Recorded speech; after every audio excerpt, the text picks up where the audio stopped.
মোহতারাম হাজিরিন, সহজ কথা হলো দুধওয়ালার কাছে দুধ পাওয়া যায়, পানওয়ালার কাছে পান পাওয়া যায়। আল্লাহকে কোথায় পাওয়া যাবে?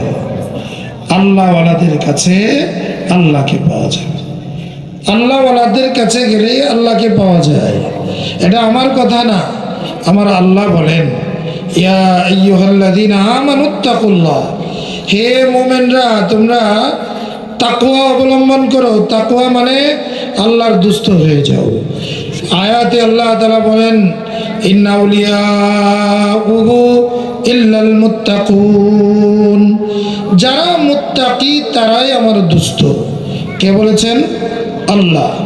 জিন্দাবাদ জিন্দাবাদ তালিম সুন্নাহ জিন্দাবাদ, যারা মুত্তাকি তারাই আমার দোস্ত।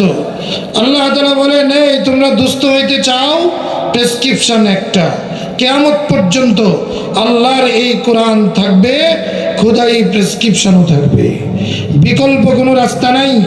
আমার আল্লাহ বলেন, ওয়াকুনু মা'আস সাদিকিন, যারা সত্যবাদী, যারা শুধু কথায় সত্য না, ঈমানে সততা, আমলে সততা, লেনদেনের মধ্যে সততা, বান্দার হক আদায়ের মধ্যে সততা, আমল আখলাকের মধ্যে সততা, এই ধরনের মানুষগুলো দুনিয়ার মধ্যে কিয়ামত পর্যন্ত একটা জামাত থাকবে।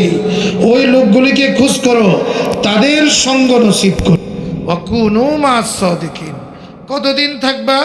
আমরা মনে করি আল্লাহর ওলিদের কাছে হাতে হাত দিয়ে মরিদ হইয়া চলে গেলাম, এতটুকুই যথেষ্ট আল্লাহর ওলি হওয়ার জন্যে। না না, আল্লামা আলুসি রহমতুল্লাহ আলাই তফসিরে রুহুল মানির মধ্যে বলেন, কুনু মা'আস সাদিকিনের তফসির খালিতুহুম লিতাকুনু মিসলাহুম, খালিতুহুম লিতাকুনু মিসলাহুম।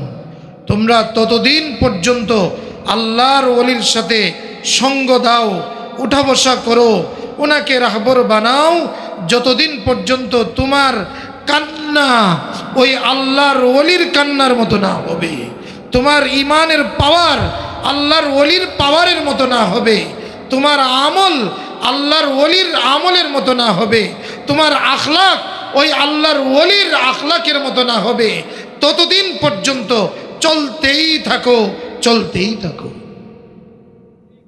মোহতারাম হাজিরিন, এই জন্য আমাদের দাদা হজরত মহিউস সুন্নাহ শাহ আবরারুল হক হরদুই রহমতুল্লাহ আলাই তিনি বলেন, পহলে জং দূর করকে রং লাগাও চমকতে रहेगा। আমরা সাধারণত দেয়াল পরিষ্কার করে রং লাগাই।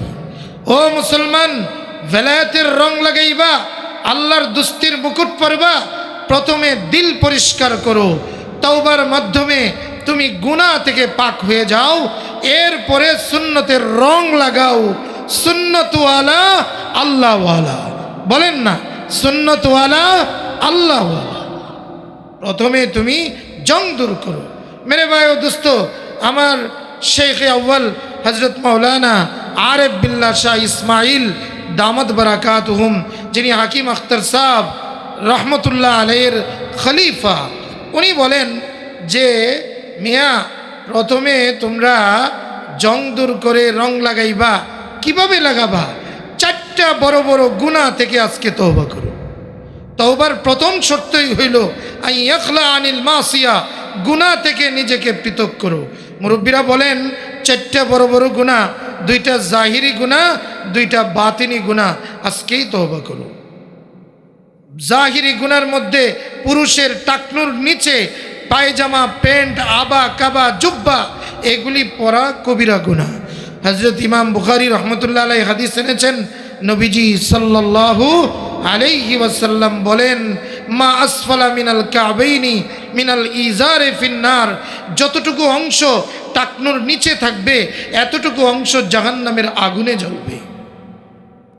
মুসলমান ভাইরা, ইমাম মুসলিম রহমতুল্লাহ আলাইহি বলেন, যে ব্যক্তি এই গুনায় লিপ্ত 4 ধরনের আযাব হবে।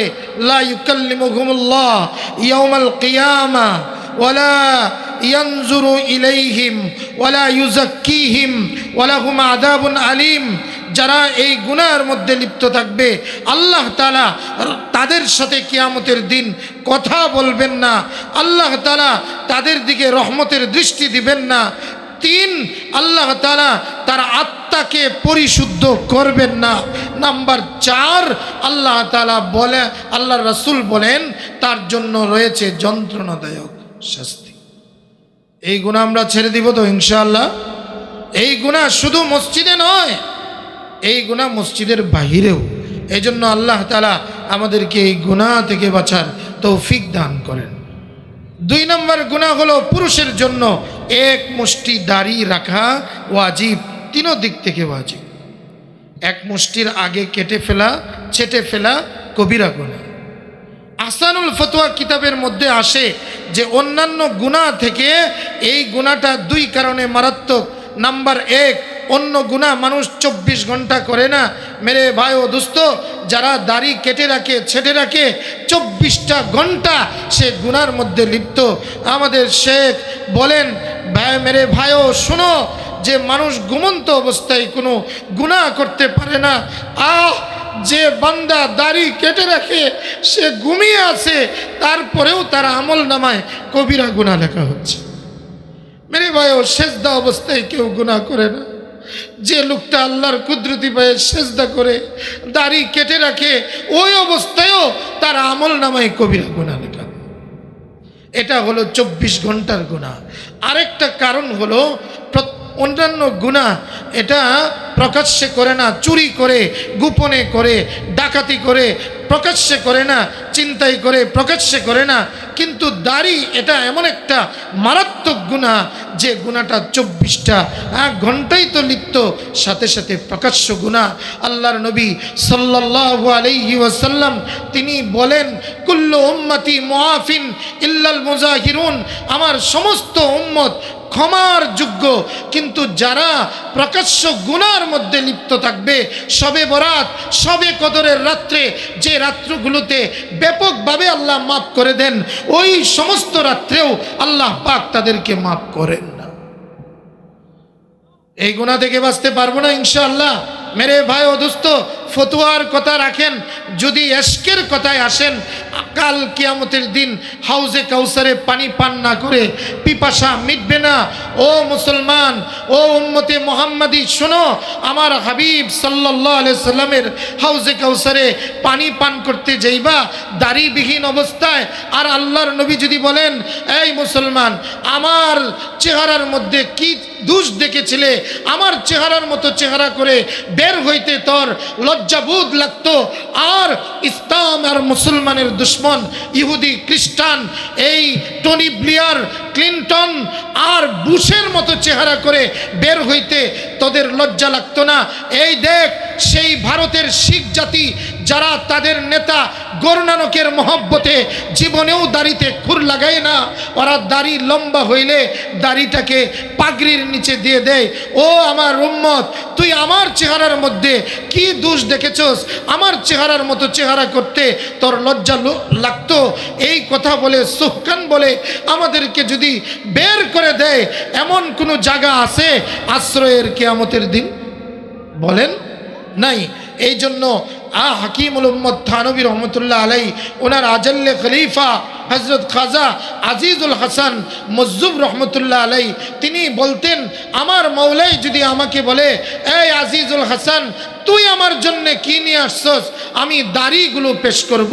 তেরে महबूब के यार शबहात लेके आया हो, हकीकत तो उसको कर दे, मैं सूरत लेके आया हो। या अल्लाह কিছুই আনতে পারি নাই, আপনার হাবিবের একটা সুরত নিয়ে আসছি, এই সুরতের উসিলায় আপনি মাফ করে দিন। আল্লাহ আমাদেরকেও বলার তৌফিক দান করেন। এটা তো হলো 2টা জাহিরি গুনাহ, আর একটা হলো 2টা বাতিনি গুনাহ। বাতিনি গুনার মধ্যে মারাত্মক গুনাহ হলো, এই জমানার মধ্যে সবচেয়ে মারাত্মক গুনাহ, সেটা হলো চোখের গুনাহ। চোখের গুনাহ, হাদিসে কুদসিতে আল্লাহ তাআলা বলেন, আন নজরু সাহমুন মিন সিহামি ইবলিস মাসমুম। কুদৃষ্টি, চাচি, পারিবারিক পরিবেশে চাচি, মামি, চাচাতো বোন, খালাতো বোন, ফুফাতো বোন, তালাতো বোন, শালি, এদের সাথে পর্দা করা ফরজ। আর বাহিরের যত বেগানা নারী আছে খায়েসাতের ভাবে কেউ যদি তাদের দিকে নজর করে, ও মুসলমান ভাইয়েরা, বড় শক্ত কথা আসছে যে গুনাহ করার সাথে সাথে তাহাজ্জুদের নূর, ইবাদতের নূর খতম হয়ে যায়। 21 ফুটা যদি কাউকে খাওয়ানো হয়, তাহলে মোহাম্মদ আলীর মতো শক্তিশালী ব্যক্তি সেও যেমন নিষ্কৃত হয়ে যায়, তার শক্তি খতম হয়ে যায়। গুনাহ তো 20 সমতুল্য। একটা কবিরা গুনাহ মানুষকে জাহান্নামে নিয়ে যাওয়ার জন্য যথেষ্ট। এই জন্য মোহতারাম, চোখের গুনাহ এমন একটা, এর থেকে কেউ যদি বাঁচে, আমার আল্লাহ বলেন, মান তারাকা মাখাফাতি আবদালতুহু ঈমানান ইয়াজিদু হালাওয়াতাহু ফি কলবি।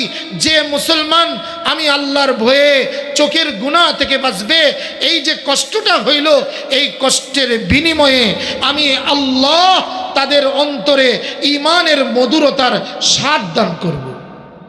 মুল্লা আলী কারি রহমতুল্লাহ আলাই মিরকাত শরহে মিশকাতে বলেন, ওয়াকাদ ওয়ারাদা আন্না হালাওয়াতাল ঈমান ইদা দাখালাত কলবান লাম তখরুজ আবাদা। কারো অন্তরে একবার যদি ঈমানের স্বাদ ঢুকে, মৃত্যুর আগ পর্যন্ত এই স্বাদ আর বের হবে না। তিনি আরো বলেন, ওয়াফিহি ইশারাতুন ইলা বাশারাতি হুসনিল খাতিমা। এই হাদিসের মধ্যে ইঙ্গিত করা হয়েছে, যারা চক্ষুকে বেগানা নারী থেকে হেফাজত করবে, তার মৃত্যুটা ঈমানের সাথে নসিব হবে। আল্লাহ আমাদেরকে ঈমান নসিব করেন, ঈমানের সাথে মৃত্যু নসিব করেন। 4 নম্বর গুনাহ, সেটা হলো আত্মার গুনাহ। এই আত্মার ভিতরে 10টা ক্যান্সার আছে।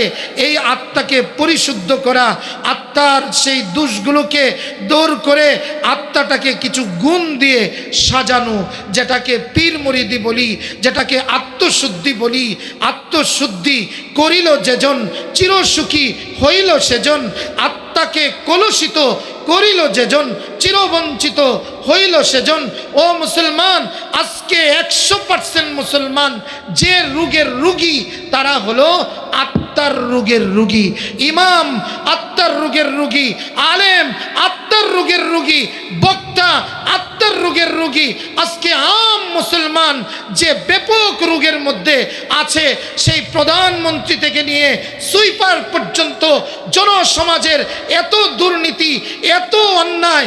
এই অন্যায়কে দূর করার একটা মাত্র রাস্তা, সেটা হলো সকলেই যদি আত্মাকে পরিশুদ্ধ করে, তাহলে দেশ সুন্দর হয়ে যাবে। পুলিশেরও আত্মশুদ্ধির দরকার, আর্মিরও আত্মশুদ্ধির দরকার। পুলিশ যদি আত্মশুদ্ধি করে, সে সুদ খাবে না, ঘুষ খাবে না। কথা বলেন। নারী যদি আত্মশুদ্ধি করে, সে বেপর্দা হবে না। আর পুরুষরা যদি আত্মশুদ্ধি করে, তাদের দ্বারা গুনাহ হবে না। এটা তো আত্মশুদ্ধিরই মার্কাজ। এই জন্যই তো আল্লাহওয়ালাদের কাছে আসতে হয়। ও মুসলমান, আতরের দোকানে গেলে আতর না লাগাইলেও ঘ্রাণ আসে। আসো আল্লাহ ওয়ালিদের দরবারে বসো। এই মুসলমান যারা এখানে বসেছেন, খোদার কসম করে বলি, যে সমস্ত আল্লাহর ওয়ালিরা বয়ান করে গিয়েছেন, এখনো করবেন, ওনাদের অন্তরের মধ্যে তাহাজ্জুদের নূর আছে, ওনাদের চোখের মধ্যে জিকিরের কান্না আছে, ওনাদের অন্তরে আল্লাহর মারিফতের নূর আছে। এই নূরের দ্বারা যারা বসেছেন উজালা হয়ে যাবেন, উজালা হয়ে যাবেন। সুবহানাল্লাহি ওয়া বিহামদিহি। কেউ মাহরুম হবে না। এই জন্য মোহতারাম, আল্লাহর ওলিদের কাছে আসব, তাদের কাছে এসে আত্মশুদ্ধি করব, জাহিরি আমল ঠিক করব, বাতেনকেও ঠিক করব। এই কথাই আল্লাহ বলেছেন, ইয়া আইয়ুহাল্লাযীনা আমানুত্তাকুল্লাহ ওয়া কুনু মা'আস সাদিকিন। যারা সত্যবাদী আল্লাহওয়ালা, তাদের সাথে সম্পর্ক জোড়াও। মান লা শাইখা লাহু ফাশাইখু শাইতান। যার মুরব্বি নাই, শয়তান হলো তার মুরব্বি। আমরা মুরব্বি বানাবো তো ইনশাআল্লাহ। আমাদের দেওনার হজরতের কলিজার টুকরা, আমরা জানি না এই লোকটাকে দেখলে আমার জিকিরের কথা মনে হয়। আমি ওনার কাছ থেকে, উনি আমার শায়েখ না, উনি আমার আত্মার কলিজার একজন মানুষ, কিন্তু যখনই ওনাকে দেখি দুরূদ শরীফের কথা মনে পড়ে যায়, যখনই ওনাকে দেখি আমার ইস্তেগফারের কথা মনে পড়ে যায়, কারণ এই লোকটার সাথে কিছু সময় দিলে জিকির ছাড়া আর কিছুই পাওয়া যায় না। এই জন্য মোহতারাম আমি বলবো, খাজানা আছে, আসেন, পিপাসা নিয়ে আসেন, ইনশাআল্লাহ এই তৃষ্ণার্ত অন্তর আল্লাহর মারিফতের পানি দিয়ে বয়ে যাবে, মারিফতের পানি দিয়ে মুনাওয়ার হয়ে যাবে ইনশাআল্লাহ। তবে আকিদতের সাথে मोहब्बतेर साथे आसते होबे। चार चीज़ें लाजिमी है इस्तेफादा के लिए, इत्तिलाओ, इत्तिबाओ, एतिकादो, इनकियाद। अल्लाहर वलिदेर काछ थेके फायदा हासिलेर जन्य चारटा जिनिस शर्त। एक नम्बर निजेर हालत जानाइते होबे, दुई नम्बर हालत अनुयायी शायक जे प्रेसक्रिपशन दिबे सेई अनुयायी निजेके चालाइते होबे। नम्बर तीन एतिकाद, এই শায়েকের প্রতি আস্থা ভক্তি থাকতে হবে। নাম্বার চার ইনকিয়াদ, সেরে পা তসলিম। বিচি থেকে বীজ থেকে তখনই চারা গজায় যখন বীজ সে নিজেকে মাটির নিচে দাফন করে দেয়। কথা বলেন, শায়েকের কাছে এসে যখন নিজেকে মিটিয়ে দেয় তখনই তার থেকে আল্লাহ ওলি তৈরি হয়। তার কদমে খুদার কসম করে বলি, যারা আল্লাহর ওলিদের কাছে নিজেকে না মিটাবে তারা আল্লাহর ওলি হইতে পারবে না। তাদের জুতা সোজা না করলে আল্লাহর দুস্থ হইতে পারবে না। আসেন আমরা আল্লাহর ওলিদের কাছে নিজেকে সুপুর্দ করি, নিজেকে তৈরি করি, মানুষ হই, আল্লাহর দুস্থ হয়ে দুনিয়া থেকে যাওয়ার চেষ্টা করি। যার সাথে যার মহব্বত তার সাথে তার কিয়ামত। আমরা আল্লাহর ওলিদেরকে ভালোবাসি, তাদের সাথে চলাফেরা করব, তাদের পরামর্শে চলবো। আল্লাহ আমাদেরকে তৌফিক দান করেন, আমিন। ওমা আলাইনা।